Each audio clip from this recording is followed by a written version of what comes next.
Good morning, everyone. Thank you for joining us live. Sorry for the delay. We got everything set up, and I'm super excited for today's topic. My name is Jack. I'm the social media and events intern for Hana House here in Newport Beach, California. At Hana House, we're more than just a co-working space.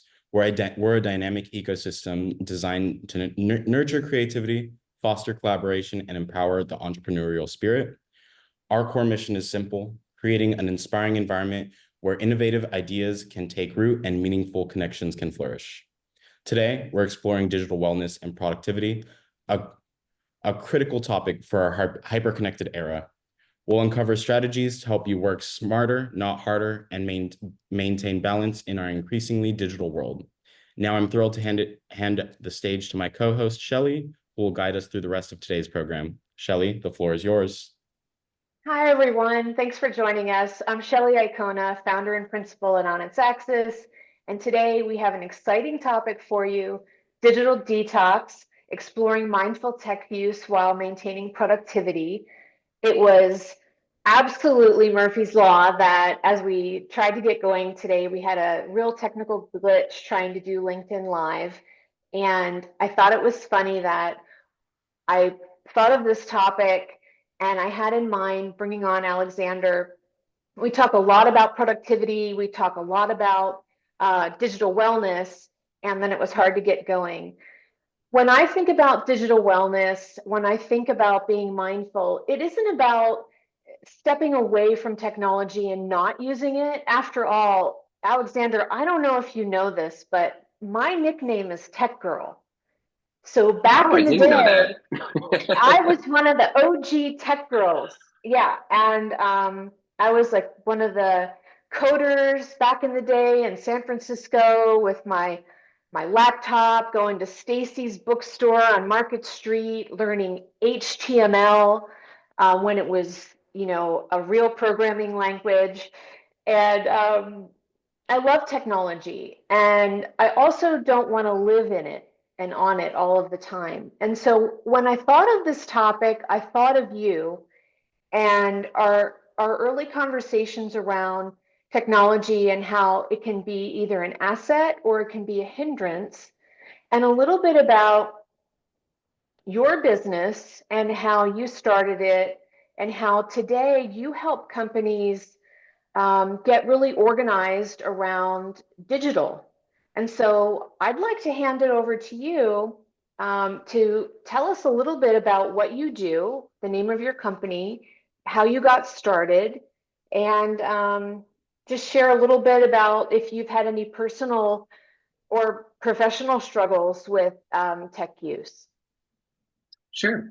My name is Alexander Agent. My pronouns are he, they, and I'm the founder of Pain and the Assistant. We're an administrative support agency and digital organization consultancy. So basically doing all the work that is a pain in the ass for you and for your business, and trying to make life a little bit easier, more efficient, more fun, and just kind of trying to inject life back into all the mundane stuff that we end up having to do every day. And a lot of times people will, so first I'll say Painting the Assistant, I started it because I recognize that there are a lot of small businesses that need administrative support, but they maybe don't need someone in a full-time capacity. Maybe they need 5 hours a week or 10 hours a week or 10 hours a month. And it's finding what that balance is. And a guiding principle of the business is just meeting people where they are. So I will say when I started Paying the Assistant, I thought, okay, here's the one solution that probably will work for everyone. And I would really try hard to push a certain like ideology or software onto people. And I realized very quickly that that is not a model that works for any service-based business, but especially in a world where technology, we have so many options at our disposal when it comes to technology. You can pick from one of 50 different CRMs. You can pick from one of 50 different task managers. You can choose Google or Microsoft, or there are people who are using Yahoo and AOL, and email looks different for every single person, and everyone has a different relationship with the tech that they use. The benefit is that it also makes our work at Pain and the Assistant a lot more fun, that no two clients are the same. And so we may be working with someone who has a tech stack that is designed for them as a coach or as a real estate agent or or as a tech girl, Shelly. Like anyone has a different tech stack and everyone has a different relationship with tech. So yeah, I think that's a bit about Pain and the Assistant and about me. I'm happy to answer any other questions or field any other questions. Great. Yeah. I'm curious from the audience, we have a few folks here today. We can keep it conversational if you'd all like. I know there's some familiar faces. It's nice to see you. If you have any questions for Alexander, you could post them in the chat or you can come off mic and ask them directly. Maybe first tell us, Alexander, what are some common challenges that people come to you with in their businesses? I think there's like disparate systems or there's, they don't know what systems they should be using. But what's something that surprised you that someone came to you with that what you were like, oh my goodness, this is new. I have to figure this one out. And then maybe we can get an audience to share a question that they have for you. Sure. So, okay, a few thoughts. The first is the most common reasons that people are disorganized are that their inbox is a mess, their calendar is overloaded, and they are missing meetings, they're double booking meetings, things aren't showing up on the calendar when they should be, and so their calendar systems are a mess. And the third is that their digital filing is all over the place. Maybe it's because they're using multiple platforms. Maybe they've got some stuff in Dropbox and some stuff in a Google Drive, or it might be stored in a personal Google Drive versus their professional one or across email accounts. They have something stored in OneDrive, and then they've also got a laptop and a desktop, and they've got some files stored on the laptop, some on the desktop. They don't know how to communicate between the two, and so those are the three big areas that we work in: your inbox, your calendar, and digital filing. The biggest reason I think that people come to Pain and the Assistant is because they are overloaded with. So the biggest reason people come to Pain and the Assistant is because they're overloaded with suggestions on what tools they should be adding to their toolkit. We get beyond like the actual recommendations that we get from friends, family, colleagues, clients, and our own research that we're seeing online. We're also in a day and age that is bombarded by marketing. And so you cannot drive down the street, walk down the street without seeing an ad for some type of software that is telling you why your business is probably going to fail if you don't have that software. And so people come to us and say, oh, well, I saw that this new tool exists. Should I be including this in my tech stack? Or I've tried to include 4 different tools and now I don't know what I'm doing and I'm paying like $800 for tools that I shouldn't be having.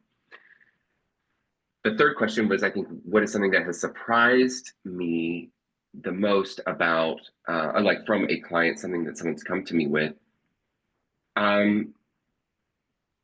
Organization is whether it's physical organization, I work with an org called NAPO, the National Alliance of Productivity and Professional Organizers.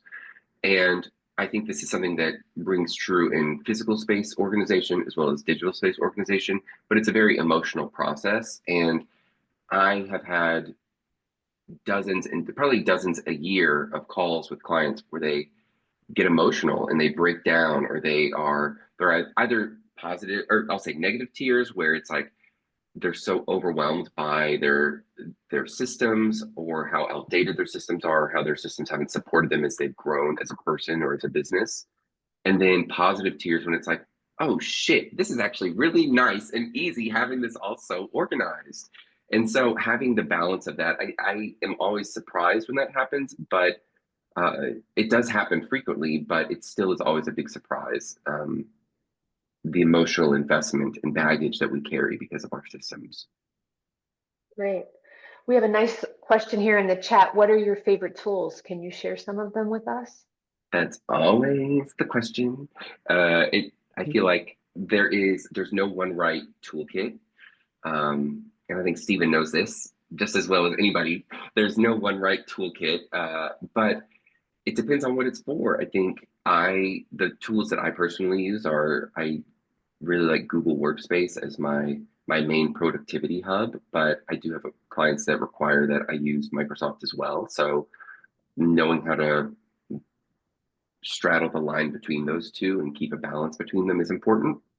Um, I like Canva for design, but I know that uh, like when you're designing at a much higher capacity than what I would be doing at an administrative level, there are a lot of other tools out there like Figma that people are using to get the design right.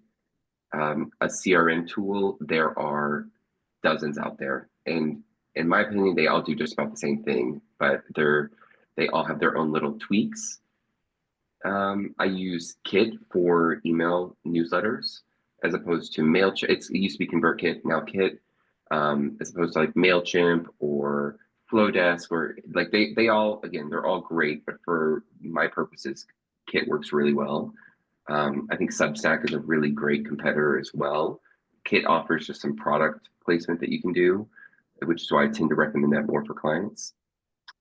And there's about 500 different categories of software that I could keep walking through, but happy for a follow-up if anyone has anything.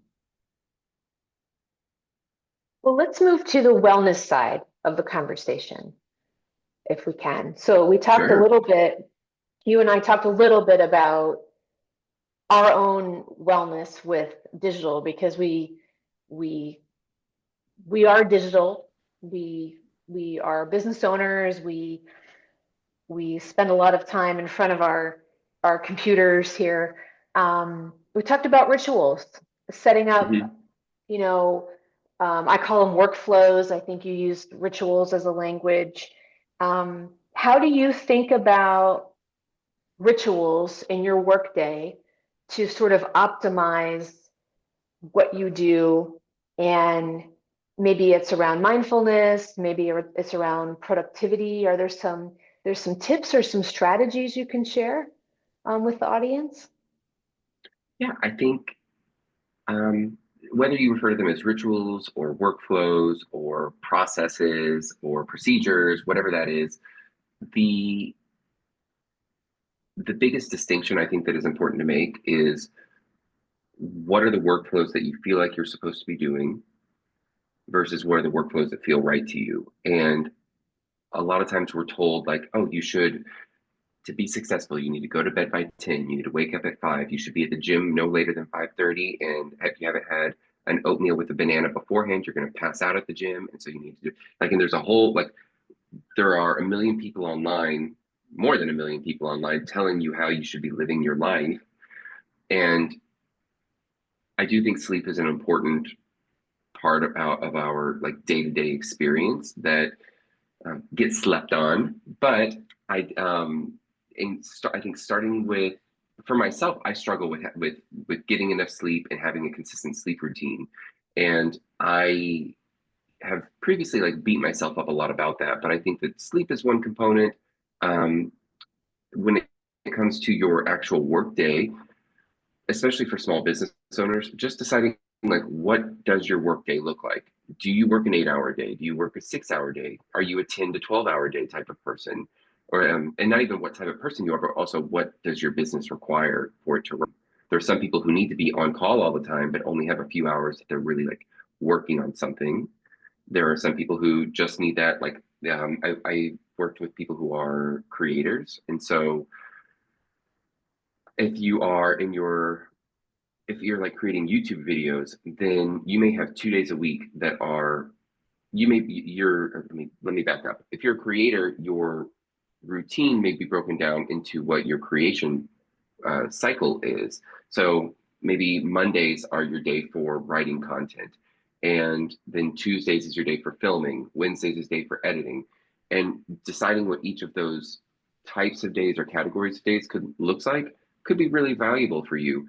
There's one creator online, and I'm blanking on what her name is, but she was the one who I first saw this particular idea from, and she has potato days where it's like Tuesdays and Thursdays are days she knows she's not on camera, And so she doesn't do makeup, she doesn't do her hair, she doesn't put on anything beyond pajamas. And I think there's something really nice to that. And doesn't have to be you don't have to be a creator to have that. You could say, I only take meetings on Tuesday, Wednesday, Thursday. And my Mondays and Fridays are my potato days, like where I'm still working, but I'm working from bed. Or maybe I go work from a coffee shop and I don't want it to be noisy. So uh, yeah, those are a few rituals. Does anyone? I want to know. Maybe in the chat? Does anyone have any rituals that they have in their business or in their workday? And maybe some other examples of rituals could be. I think it's really really important to have like a like I call them like sunrise and sunset routines, but it's like your your beginning of the day versus your end of the day. How do you start up the day? Like, what are the things that you do? Alicia and I do goal setting on Monday where we each set like what is our one thing of the week. And we're not always consistent with it, but what is our one thing of the week that we are going to really that would say this week is successful? What is the one goal that will tell us this week was a win for us? And then on Fridays we say, did we achieve it? Yes or no? Um, we don't get like beaten up if it's a no, and we just get a little celebration or like okay, let's carry that over to next week and reevaluate, was this a priority or not? Love that. Yeah. I like the idea of, and I think you've said this, and I just use a different language for it. I use the block time analogy. Probably Mm-hmm. Tim Ferriss made that popular or coined it. But certain days of the week for clients and certain days of the week for sales calls or certain hours of the day, and try to batch things, because for me, I don't like multitasking too much. It drains me. And I think there's different personalities. I agree. People say, oh, it should be this way. And I'm like, well, maybe, but I think everyone's different. So Mm-hmm. just like everyone doesn't necessarily benefit from the same diet or nutrition plan, Mm-hmm. everyone's different. So you have to figure out what works for you. Um, so for And me, I don't love being on a bunch of calls Monday. Monday for me, I like to think, I like to plan, and I like to ease into the week. And then, yeah, Monday, Tuesday, Wednesday, Thursday can go crazy, but yeah, Mondays, I don't want a bunch of meetings. And but I had to learn that, right? It took a long time to figure that out. And I think that productivity piece folds in when you think about mindfulness and you think about your digital life. It's really about everything that you do that leads up to when you sit down at your desk, to how you interact with your digital devices when you're at the gym. Like, do you, if you're lifting weights, are you listening to something? If I go for a mhm. bike ride, I don't necessarily want to be listening to something. I always get really fascinated by, we can look at things at like a macro level. Like I'm saying, even a macro level could be like, how do you start your day versus how do you end your day? But on a more microscopic level, like you're talking about time blocking. And I think that finding your ritual of your time block is also equally important. A lot of times the cons or the arguments against time blocking is that, well, maybe I get into that time block and I'm not in the flow, or I'm getting distracted in that time. I'm getting a lot of emails and texts, but with the right rituals surrounding that time block, um, I know people who, when they write, once their like ritual is, okay, it's writing time. I always sit in this chair and I always light this, not even just light a candle. It's like I light this particular scent of candle, and I put my mood, like the lighting is dimmed, and I sit down and I always journal like 500 words first, and then I get into the writing content. I think sometimes it could be like putting on a certain sweater, but I do think there's something very magical about like having your routine about something. And if it is finding the scent that you like, I think that's really, really, that's one aspect of it. But going to the gym, I like to think of myself as a person who likes to be athletic and fit, but in reality, I would so much rather be on the couch eating like some chips or like ice cream, preferably. And that would be where I would live more preferably. But going to the gym, I do think that having like certain playlists on really like motivates me to get there at least. Or knowing, I think that there's a lot of power in having in your like gym routine, like starting with cardio or starting with abs or whatever your thing is. Like I'm not going to be the one to preach on any type of fitness whatsoever, but maybe you realize that you're just the type of person who needs to go to classes and that's your thing. And you follow the structure of the class, and once you're there, you're good to go. Yeah, I think that's great. I think it's a balance of what you enjoy and what you need, right? And I do Yeah. agree with what Steven said about running on autopilot. Like it's worth just reflecting on where in your day were you on autopilot and where did you in both a positive and negative sense. If you're on autopilot because you're in the flow, that can be a really great thing. But if you're on autopilot and you missed out on a piece of your life, if you're on autopilot and all of a sudden all of these meetings, these connections with other people, you don't really remember them, they're foggy, it just feels like they happened and that's that, then maybe that's worth maybe that's a like a little bit of a yellow flag for you to be like, oh, let me slow down a little or let me find a way to make these moments more meaningful. um, at the end of the day, we are all only alive for a certain amount of time, and technology is a tool that can help us improve and make better those moments. And if your technology you find is doing the opposite and making your life worse or making you miss the moments that are important to you, then I think it's time to take a step back and reflect. I'm trying to catch up on the comments as well while we say that because I feel like all of a sudden I said something that felt really like almost sad. That's not how I meant it. I promise. It's not meant to be a sad thing. It can be a great thing. Chris, I'm curious. What do you think? What are your thoughts on the matter? So yeah, all great points. One thing that I just heard from a friend recently that I really loved is that, especially in our current climate, is that he has restricted news to 30 minutes in a day, and he's taken off all of his notifications on his phone from any news source or social media. So he blocks out 30 minutes for news, and then he blocks out a certain amount of time for social media. And I've even heard people taking social media off their phones, which I think is kind of brilliant. So you just have to sit down at a computer and do it then.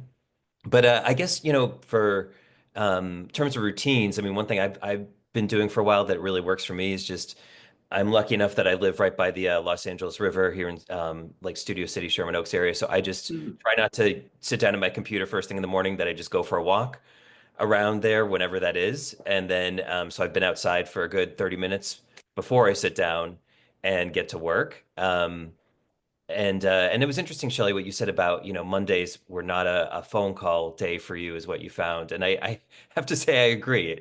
Informally, I found that. So I've just been kind of planning out each day by day.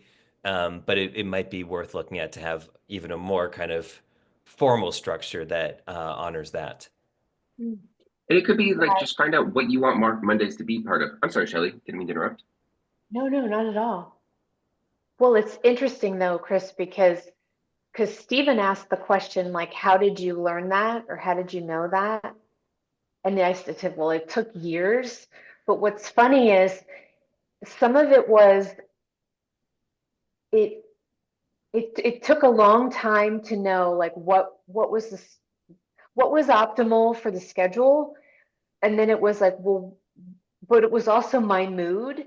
Like I'm kind of moody on Monday, and it's not because I don't want to work. I love my work, but I don't want to be super talkative with people on Monday. I'm just more of a thinker on Monday, and I want to plan and do those things. And so how can I make my work day work for me? Aren't I lucky I get to design my work day, so make it work for me?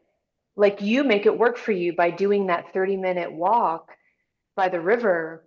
Did you always do that? I don't know, but you figured that out, that was an optimal way of designing your day. And is it Alicia? Did I pronounce your name correctly? Yes. You figured out that a morning routine got the day going. Like maybe the rest doesn't need to be figured out, but that first piece, just that foundational element, just sets it all in motion. That's And, fantastic.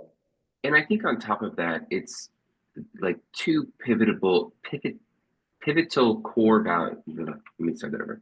Two pivotal core values that I think we can all take away are always be willing to experiment and always be willing to change.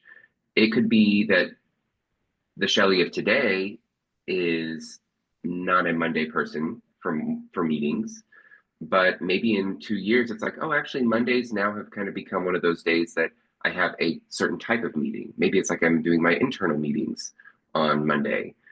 I think a lot of times the why behind why we don't like Mondays as like time to interact with other people is because it is, again, going back to the concept of a startup routine and a closing routine. Your Mondays are the startup of the week, and we're like trying to get our ducks in a row and trying to respond to things that came in over the weekend, and everything on Mondays feels like a fire. And for some people, the solution is not that you don't need to have meetings on Mondays. And I feel very grateful that I'm able to control a lot of my schedule, but there are some elements of it that I can't control. There's some clients that have to meet on Mondays.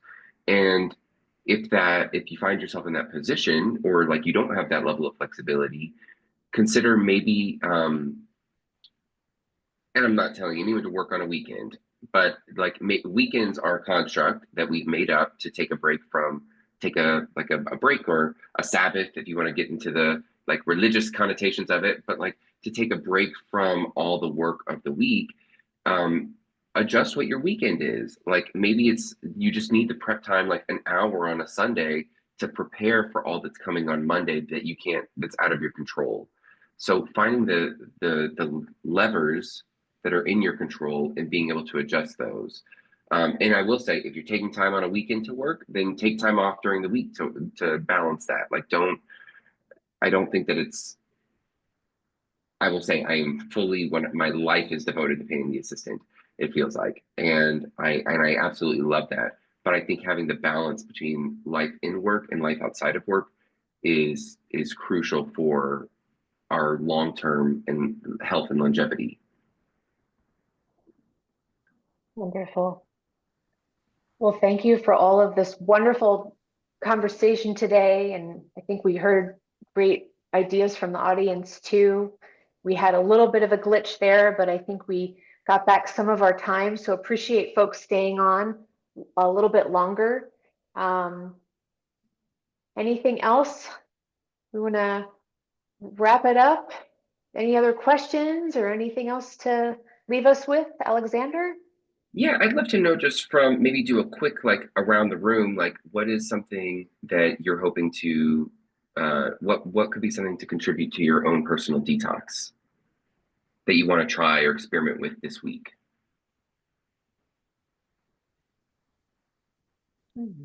I have something. For me, I feel as a social media intern, I'm constantly checking my phone for the latest updates and trends. And I feel I want to start having a bit more of that separation. Someone mentioned not having social media on your phones. In my personal life, I've started to adapt that and either set like a screen time to, 4 hours a week or some sort of way to just not be on my phone all the time or just separate that from my daily work. And it does help, kind of clear the day. And it makes me feel a little bit better than when it comes to like multitasking and constantly checking my phone with every notification. That screen time reminder is so humbling. I'm like, oh my God, it's already been an hour. Huh? Exactly. I'll follow up Chris, with that. I decided to step away from a certain social media that wasn't beneficial to me anymore. And it was personal. So I know that if you use social media for your professional, that's not always the option.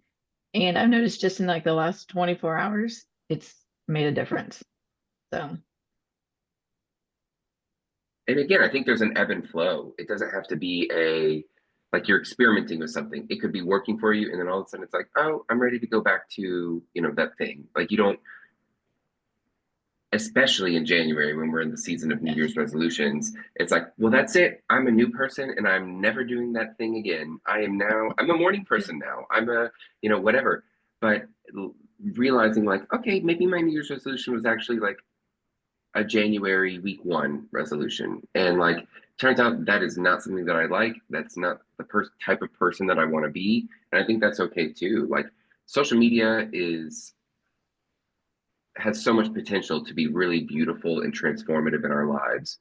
And with great responsibility comes what is it? With great power comes great Power. responsibility. That's what it is. But it can go both ways, and I think the capacity for good is just as powerful as the capacity for bad. So being cautious of that is really important. Chris, I think you came off mute for a second. Were you going to? Yeah, actually, it's kind of in line with what you were just saying is that, I mean, yes, I heard from my friend about only taking in news for 30 minutes a day and taking the notifications off his phone. So I've started moving in that direction. Doesn't mean that I'm doing that strictly, like completely effectively, but moving towards that, I do notice it's a shift for the better. And apps like Duolingo, I think, have really gotten a part of human psychology and behavior down where, like, finding a way to set up streaks for yourself or track your own metrics if you want to be like nerdy about it. Like, how much you can add the tool that Jack was saying, the time, what is that? Um, it tells you how much time on your phone you've spent. Those words are escaping me. Screen Screen time. time? Thank you, Stephen. Yeah. Track your screen time and say, okay, this week I'm up, this week I'm down. Like, use those tools that are at our disposal. But it could also be, I know that there's an app and I don't remember it off the top of my head, but it tells you how many times you picked up your phone. Like, that is really interesting. Like, oh, I can't believe it's been 150 times since 9 a.m. Like, I think that's a very, all those, and making it more fun and giving yourself some form of a streak to follow, it can be really powerful in gamifying the outcome that you want. And I'll say, Stephen, Kenny, Ashley, do y'all have anything you want to add? Um, I similar thoughts about like I'm very prone to doom scrolling, I think, and so I've been trying to replace that with like picking up a book or replacing that with other like little habits instead, doing a little crossword or something. And yeah, removed some apps from my phone and things like that and have found like, you know, uh, just naturally I've gravitated towards other things. And I think like I've noticed that's been like uh more productive for me. And so, yeah, see how that shapes up over the next few months or so. But yeah. I feel like the New York Times Games app is kind of like the proverbial swapping carrot for a bar of chocolate. Like, I really enjoy the doing my little crossword and doing their connections and whatever. And it serves that purpose of, oh, I grabbed my phone to look at Instagram, but now I'm spending a few minutes doing a Sudoku instead. So I think it does satiate that need. And then Ashley also mentioned that she's prone to doom scrolling with ADHD, so finding new habits like crocheting. Ooh, and Alicia's been knitting. That's like a very productive substitution too. And then Shelley, what about you? Do you have anything that you're pondering?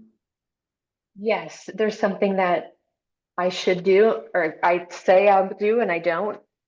But you said this week, so I can still do this. I can start it this week. So I have, and this sounds counterproductive, but I have an Apple Watch, and I should use my Apple Watch as my alarm, right? And not have Mm. my phone at the bedside, right? Because I don't need it. I Ooh. don't need it at the bedside.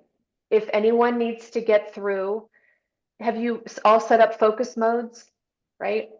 For sleep, if any of my family or, back east or like folks need to get a hold of me, they can come through on the watch while I'm sleeping, no problem.